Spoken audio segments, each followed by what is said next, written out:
தேவனுடைய திருநாமம் மகிமைப்படுவதாக.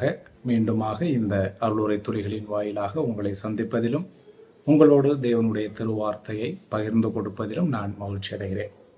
பிரியமானவர்களே, இன்றைக்கு நாம் கடந்த 2 காணொளிகளில் சிந்தித்த தொடர்ச்சியான 1 கொரிந்தியர் 13வது அதிகாரத்திலிருந்து தான் இன்றைக்கு நாம் சிந்திக்க இருக்கின்றோம். இந்த 1 கொரிந்தியர் 13வது அதிகாரத்தினுடைய இறுதி பகுதிக்கு நாம் வந்திருக்கிறோம். அதாவது 1 கொரிந்தியர் 13வது அதிகாரம் 8 முதல் 13 வரையிலான வசனங்களிலிருந்து நாம் சிந்திக்க இருக்கிறோம். பிரியமானவர்களே, இந்த 1 கொரிந்தியர் 13வது அதிகாரம் 8 முதல் 13 வரையான வசனங்கள் அன்பின் நிலைப்புத்தன்மையை பற்றி பேசுகிறது. மறுபடியும் சொல்லுகிறேன், 1 கொரிந்தியர் 13வது அதிகாரம் 8 முதல் 13 வரையிலான வசனங்கள் அன்பின் நிலைப்புத்தன்மையை பற்றி பேசக்கூடிய வசனங்களாக இருக்கின்றன.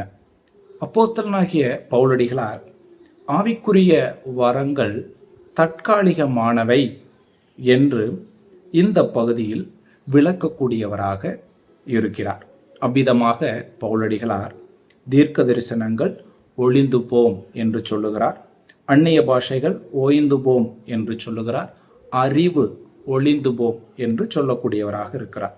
ஆனால் அன்போ ஒருபோதும் ஒளிந்து போவதில்லை, ஓய்ந்து போவதில்லை என்று அவர் இங்கே விளக்கக்கூடியவராக இருக்கிறார்.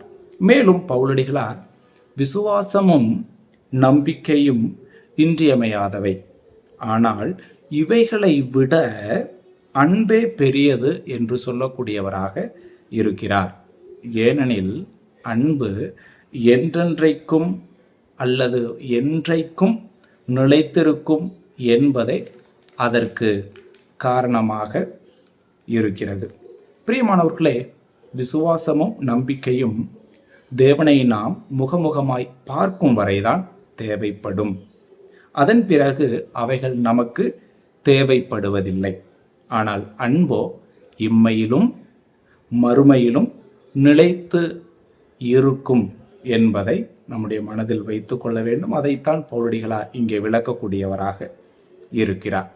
இது நமக்கு நாம் இப்போது மதிக்கின்ற பல விஷயங்கள் தற்காலிகமானவைகள், ஆனால் அன்புக்கு நித்திய முக்கியத்துவம் உண்டு என்பதை கற்பிக்கிறதாய் உள்ளது. ஏனெனில் அன்பானது நித்தியமான தேவனுடைய இயல்பையே தன்மையையே பிரதிபலிக்கிறதாய் உள்ளது. Love reflects the very nature of God.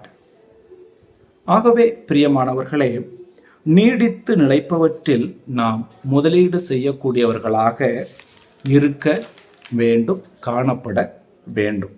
நம்முடைய சாதனைகளும் திறமைகளும் இவ்வுலகத்தோடு இம்மையிலேயே மங்கிவிடும்.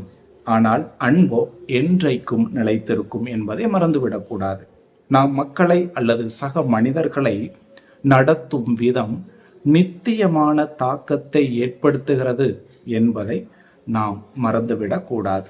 நாம் நம்முடைய அந்தஸ்தை விட சக மனிதர்களுடனான உறவுகளுக்கும் நம்முடைய சாதனைகளை விட நம்முடைய குணாதிசயத்திற்கும் முன்னுரிமை கொடுக்கிறவர்களாய் காணப்பட வேண்டும், இருக்க வேண்டும். பிரியமானவர்களே, முடிவுரையாக நான் உங்களுக்கு அல்லது நமக்கு சொல்லிக்கொள்வது என்னவெனில், 1 கொரிந்தியர் 13வது அதிகாரமானது கிறிஸ்தவ வாழ்வின் அடித்தளத்திற்கு அல்லது அடிப்படைக்கு நம்மை மீண்டும் அழைக்கக்கூடிய ஓர் அதிகாரமாய் காணப்படுகிறது. ஏனெனில் அன்பு இன்றியமையாதது. Love is essential. அது விருப்பத்திற்குரியதல்ல, நாட் ஆப்ஷனல். அன்பு செயல்களால் வெளிப்படுத்தப்படுகிறது.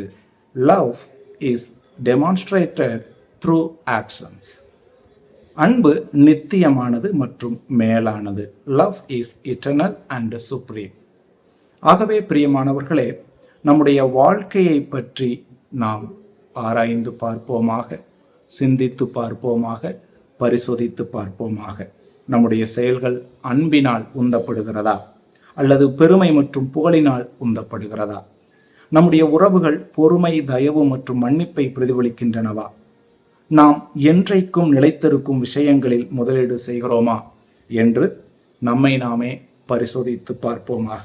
பிரியமானவர்களே, இந்த அன்பின் உன்னதமான உதாரணம் இயேசு கிறிஸ்துவில் காணப்படுகிறது.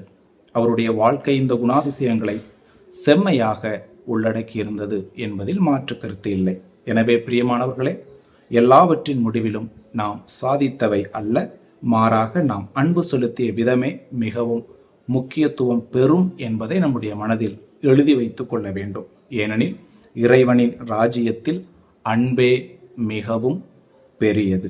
ஆகவே சிந்திப்போம், செயல்படுவோம், தேவன் விரும்புகிறபடியான வாழ்வை கட்டமைப்போம். தேவனுடைய நாமம் இன்றும் என்றும் சதா காலங்களிலும் மகிமைப்படுவதாக.